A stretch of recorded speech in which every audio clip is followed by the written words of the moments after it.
26 सितंबर 2024 को stock market अपने pick level पे था और उस दिन निफ्टी 26,277 पॉइंट पे बंद हुआ था।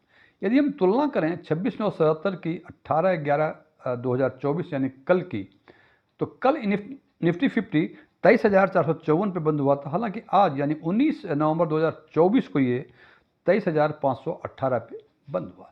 हालांकि यदि 26 सितंबर की तुलना यदि हम 18 नवंबर से भी करें तो कम से कम -10%, 10.74% का डाउनफॉल आया है। हालांकि आज की बातें करें तो ये -10.4% के आसपास है।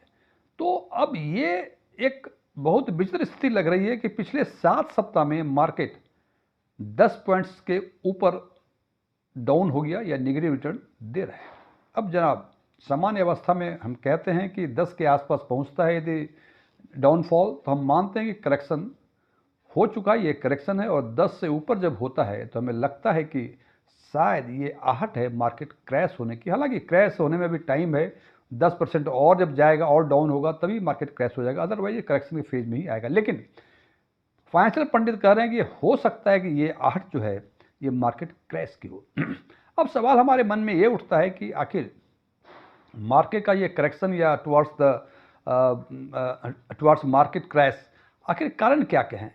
तो जनाब, कई कारण हैं। सबसे पहला कारण कि 3-4-5 महीना पहले चाइनीज़ गवर्नमेंट ने अपने यहाँ कुछ इकोनॉमिक रिफॉर्म्स किए हैं और उस इकोनॉमिक रिफॉर्म्स के कारण कहा जा रहा है कि उनके स्टॉक का वैल्यूएशन ये अंडर वैल्यूड हो गया है। चूँकि वो अंडर वैल्यूड हो गया है और ये भी साथ साथ कहा जा रहा था कि Indian stock market over valued है। तो चूँकि एफपीआई यानी फॉरेन पोर्टफोलियो इन्वेस्टर्स को कोई सस्ता बाजार चाइना में मिल रहा है, इसलिए वो पैसे यहाँ से निकाल के चाइनीज स्टॉक मार्केट में लगा रहे हैं। और कहा यह जा रहा है कि पिछले 7 सप्ताह में ये करीब 14 बिलियन यूएस डॉलर एफपीआई ने पैसे निकाल लिए हैं। और यदि हिंदी में यदि रुपए के टर्म्स की बात करूं तो ये करीब 50 लाख करोड़ के आसपास का है। तो 7 सप्ताह में 50 लाख करोड़ के आसपास एफपीआई के पैसे निकलना ये मायने रखता है। और ये भी कहा जा रहा है कि percentage of FPI investment in the Indian stock market ये लोएस्ट है लास्ट 12 ईयर्स का। तो जनाब, इससे स्टॉक मार्केट में झटका लगना तो लाजमी है। तो यदि झटका लग रहा है तो कोई अलग चीज़ नहीं दिख रही है, इसमें यही एक कारण हो सकता है। दूसरा कारण एक और है कि ग्लोबल इकोनॉमी में अनसर्टेनिटी है। कई जगह वार हो रहे हैं, यूक्रेन रसा का, ईरान हमास इसराइल का, ये सारे वार हो रहे हैं। तो पता नहीं चल रहा है ग्लोबल इकोनॉमी किस तरफ जाएगी और क्या होने की संभावना है। एक और कारण बताया जा रहा है, कुछ फाइनेंशियल पंडित कह रहे हैं कि अभी ट्रंप साहब यूएस के प्रेसिडेंट बने, उनकी कुछ हर आदमी की अपनी अपनी परसेप्शन और उसकी पॉलिसीज होती हैं।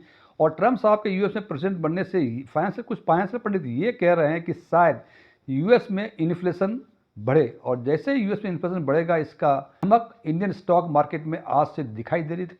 तो कुछ लोग कह रहे हैं ये भी एक कारण है। प्लस ट्रंप साहब के आने से एक और संभावनाएं बताई जा रही हैं ट्रेड वार की। कहा यह जा रहा है कि US government wide range of imported goods पर इंपोर्ट ड्यूटी बढ़ाने जा रही है, और खासकर उन गुड्स पे जो चाइना से इंपोर्ट होती है। इसका मतलब ये बताया जा रहा है कि इस कारण से चाइना और यूएस के बीच में एक ट्रेड वार फिर से छिड़ सकता है, जो इनके पहले कार्यकाल में हुआ था। तो इन सब कारणों से जो डमाडोल स्थिति है इंडियन स्टॉक मार्केट की, या जो उसमें कुछ धमक दिख रही है, उसके कारण संभावनाएं बताई जा रही हैं। अगला प्रश्न जो सामान्य इन्वेस्टर, चाहे वो स्टॉक मार्केट का इन्वेस्टर हो या इक्विटी म्यूचुअल फंड का इन्वेस्टर, उसके मन में ये होता है कि ये बाजार की ये स्थिति कब तक रहेगी और आगे क्या आशंका है, क्या संभावनाएं हैं। तो कुछ पंडित कह रहे हैं कि इंडियन इंक का यानी इंडियन कंपनी का 2025-26 फाइनेंशियल ईयर का फर्स्ट क्वार्टर यानी जून 2025 का जब अर्निंग रिपोर्ट्स आएंगे उसके बाद शायद स्टॉक मार्केट बाउंस बैक करेगा। कुछ लोग ये भी बता रहे हैं कि निफ्टी 50 का सपोर्ट लेवल 22,800 है और आज के दिन में ये 23,518 के आसपास है। इसका मतलब ये संभावनाएं बताई जा रही हैं कि अगले 700 पॉइंट्स निफ्टी 50 और गिर सकता है। यदि हम माने कि ये निफ्टी 50 और 500-600-700 पॉइंट्स गिरेंगे या ना भी गिरें, तो इस वोलाटाइल मार्केट में यदि हमें म्यूचुअल फंड के किसी पार्टिकुलर सेगमेंट का किसी स्कीम, किसी फंड्स को सिलेक्ट करना है, तो सामान्य अवस्था में हम उसके अर्न CAGR के बेसिस पर हम फंड को शॉर्टलिस्ट करते हैं। लेकिन जब तक मार्केट बुल्स फेज में होता है उस बेसिस पे सीएजीआर के बेसिस पे सेलेक्ट किया हुआ फंड अच्छा परफॉर्मेंस देता है, लेकिन अभी जब मार्केट वोलाटाइल है तो हमें ये देखना जरूरी है कि वोलाटाइल मार्केट में हमें वैसे फंड को सिलेक्ट करना चाहिए, या यूँ कह लें कि वो फंड सबसे अधिक सेफ है जो जब मार्केट जब बियरिश फेज में हो तो उसमें डाउन साइड रिस्क कम से कम हो।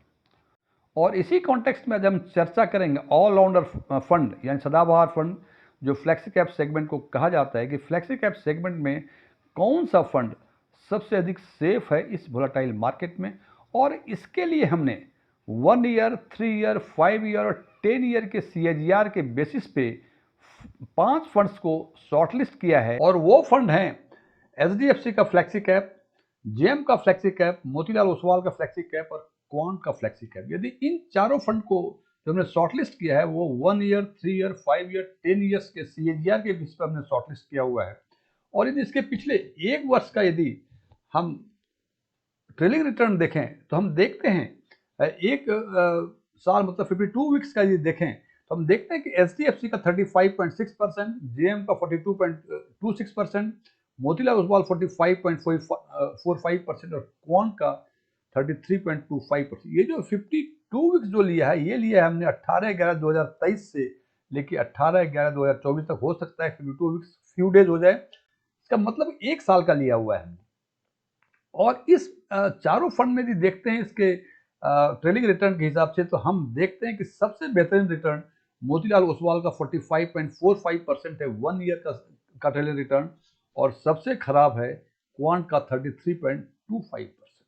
जनाब यदि केवल ये फिगर हम देखें तो हम कह सकते हैं कि मोतीलाल ओसवाल सब इन चारों में सबसे बेहतर फंड है और सबसे खराब परफॉर्मेंस इन चारों फंड में क्वांट का है, और फिर उसके बाद जेएम का है और उसके बाद एचडीएफसी 3 नंबर पे जनाब। लेकिन मैंने जैसे पहले चर्चा की थी केवल सीएजीआर के बेसिस पे, बिकॉज की मार्केट जब बुलिश फेज में होता है तो सारे सीएजीआर के बेसिस पे फंड को शॉर्टलिस्ट करना बेहतरीन माना जाता है, लेकिन मार्केट जब अनडुलेटिंग हो, ऊपर नीचे वोलाटाइल हो, तो हमें डाउन साइड रिस्क भी देखना पड़ता है। और इस 52 वीक्स को हमने 2 पोर्शन में बांट दिया है, 45 वीक्स का परफॉर्मेंस और 7 वीक्स का परफॉर्मेंस। और 45 वीक्स का परफॉर्मेंस की बातें यदि करूं तो 18/11/2023 से 26 सितंबर 2024 तक का है। अब आपके मन में सवाल होगा कि ये 45 वीक्स ही हमने क्यों किए हैं? तो जनाब 26/9/2024 को स्टॉक मार्केट अपने सबसे पिक लेवल पे था और निफ्टी 50 उस दिन था 26,277।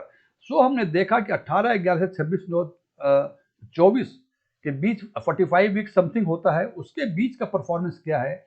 तो हमने देखा कि एचडीएफसी 56.09%, जेएम का 68.96%, मोतीलाल ओसवाल 69.5% और क्वांट का 65.92%।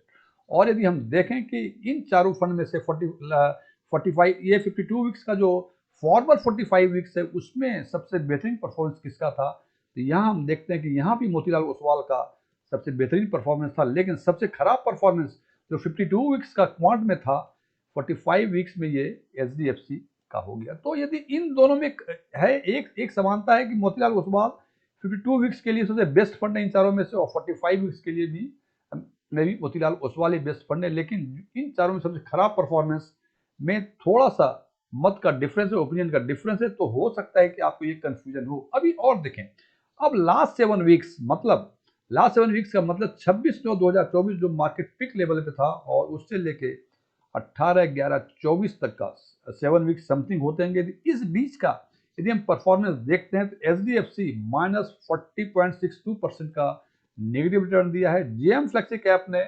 48.16 का नेगेटिव रिटर्न दिया है, मोतीलाल ओसवाल का 40.76% का नेगेटिव रिटर्न दिया है और क्वांट का 63.2% का नेगेटिव रिटर्न है। अब जनाब केवल 7 वीक्स के लास्ट 7 वीक्स के बेसिस पे यदि जब जो कि बियरिश फेज था, मतलब इस दिन से मार्केट करीब 10.5% के आसपास निफ्टी 50 गिर चुका है, उस बीच का परफॉर्मेंस देखते हैं तो इस तरह का परफॉर्मेंस है। और इन चारों फंड में से सबसे बेहतरीन परफॉर्मेंस 40.62 जिसका -40.62% था एचडीएफसी फ्लेक्सी कैप का, वो फंड सबसे बेहतरीन फंड है। और क्वांट का इन चारों में से ये सबसे अधिक गिरा है। इसलिए हम कह सकते हैं कि अब देखें 52 वीक में इन चारों में से सबसे बेहतर फंड मोतीलाल ओसवाल, कोई इशू नहीं। लेकिन जैसे हम लास्ट 7 वीक्स जबकि मार्केट बियरिश फेज में था, वोलाटाइल था, उस फेज में देखा कि एचडीएफसी ने सबसे कम नेगेटिव रिटर्न दिया है और सबसे अधिक नेगेटिव रिटर्न इन्होंने दिया है क्वांट के फ्लेक्सी कैप फंड। जनाब ये तो 52 वीक, 45 वीक, 7 वीक्स का देख लिया। अब यदि कंपेयर करें, हम ये देखें सबसे पहले कि 52 वीक्स और 7 वीक्स के बीच में कितना वोलेटाइल, कितना का फर्क पड़ा परसेंटेज का, तो हम देखते हैं कि 52 वीक्स में एचडीएफसी में 35.6% पॉजिटिव रिटर्न था, जबकि 7 वीक्स में, लास्ट 7 वीक्स में 40.62% का नेगेटिव रिटर्न था। इसका मतलब इसमें जो वोलाटिलिटी है, जो चेंज हुआ में, वो डिफरेंस है 76.22% का। इसी हिसाब से जेएम फ्लेक्सी में ये 90.42%, मोतीलाल में 86.21% और क्वांट में 96.45% है। अब यदि देखें कि सबसे अच्छा परफॉर्मेंस, सबसे कम वोलाटाइल जो फंड है, वो इस केस में यहां देखता हूं मैं एचडीएफसी का सबसे बेहतरीन फंड है और क्वांट का इन चारों में से सबसे खराब प्रदर्शन, बिकॉज सबसे अधिक वोलाटाइल जो है 96.45% ये क्वांट का है और सबसे कम वोलाटाइल 76.22% का डिफरेंस है 1 वीक और 7 वीक्स के उसमें। अब एक चीज और देख लें हम, अब यदि 45 वीक्स और 7 वीक्स का यदि कंपेयर करें, हम देखें कि कौन फंड कितना वोलाटाइल है, तो हम इसमें देखते हैं कि एचडीएफसी का 96.71% का डिफरेंस है। डिफरेंस मीन्स 56.09% था आपका 45 वीक्स का, और लास्ट से उस 45 वीक्स में से के बाद जो 7 वीक्स था, इसका डिफरेंस जो था ये 40.62% था। इसका मतलब डिफरेंस जो है, वोलेटिलिटी जो है 96.71% का चेंज आया उनकी परफॉर्मेंस में।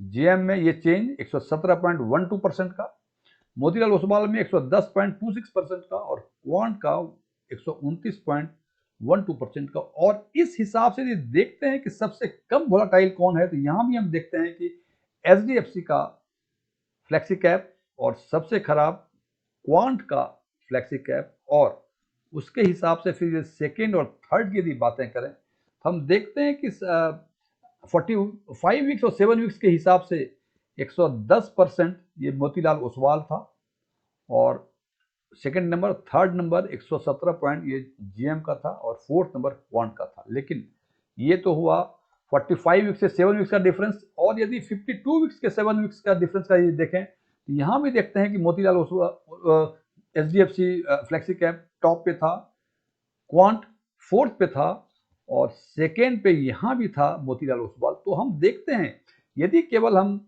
52 वीक्स और 45 वीक्स का बहुत हद तक समानता है, एक ही डिफरेंस है कि एचडीएफसी 45 वीक्स में सबसे खराब परफॉर्मेंस था, जबकि 52 वीक्स में क्वांट का सबसे खराब परफॉर्मेंस था। लेकिन जब ये 7 वीक्स और डिफरेंस 52 वीक और 7 वीक का और 45 वीक 7 वीक्स का देखते हैं, तो हमें लगता है कि एचडीएफसी सबसे अधिक सेफ फंड है और इन चारों में से सबसे अधिक वोलेटाइल फंड जो है ये क्वांट का है, और सेकेंड नंबर पे कम वोलेटाइल जो है वो मोतीलाल ओसवाल है और जीएम फाइनेंशियल जो है वो थर्ड नंबर पे।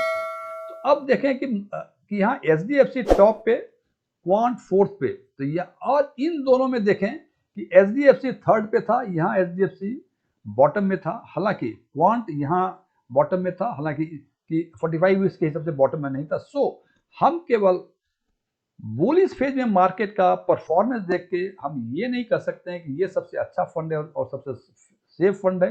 तो इसीलिए इन चारों फंड में से यदि सबसे सेफेस्ट फंड की यदि बातें करें, तो मेरे ओपिनियन में ये एचडीएफसी का फ्लेक्सी कैप फंड है, उसके बाद मोतीलाल ओसवाल है, जीएम फाइनेंशियल थर्ड नंबर पे, और चारों में सबसे खराब, सबसे अधिक वोलेटाइल जो है ये क्वांट का फ्लेक्सी कैप फंड है। हमने जनाब ये बता दूं, ये हमने 4 फंड जो शॉर्टलिस्ट किया था on the basis of 1 year, 3 year, 5 year, 10 years के सीआरआर के बेसिस पे। हालांकि हमारे कुछ पैरामीटर्स और भी थे, आपके पैरामीटर्स में हो सकते हैं कुछ और भी फंड आए। आपके शॉर्टलिस्ट में जो भी फंड आए वो कोई इशू नहीं है। मतलब ये है कि जो भी फंड को आप शॉर्टलिस्ट करें, ये क्राइटेरिया आप देखें कि जब मार्केट वोलेटाइल होता है तो वोलेटिलिटी कितनी अधिक है, और जो फंड सबसे कम वोलेटाइल वो फंड उतना ही सेफ माना जाएगा। हालांकि जैसे मैं बार बार कहता हूं कि मैं कोई म्यूचुअल फंड एडवाइजर नहीं हूं, मैं एक सिंपल एनालिस्ट हूं जो कि पब्लिक डोमेन में जो इन्फॉर्मेशन है उस इन्फॉर्मेशन के बेसिस पर फंड का मैं एनालिसिस किया कर सकता हूं और उसको इंटरप्रेट करके अपना ओपिनियन दिया करता हूं। हो सकता है कि आपका ओपिनियन हमसे डिफर करता हो। मेरा ओपिनियन मानना कोई जो मेरे विचार मानने कोई ज़रूरी नहीं है। यदि आपको ये विचार अच्छा लगे, अच्छी बात है, लेकिन ये बहुत ध्यान ज़रूर रखें, जब फंड को आप देखें कौन-सा सेफ है, तो इस प्रक्रिया को अपनाएँ तो शायद आप अच्छे फंड शॉर्टलिस्ट करने में कामयाब रहेंगे। Thank you.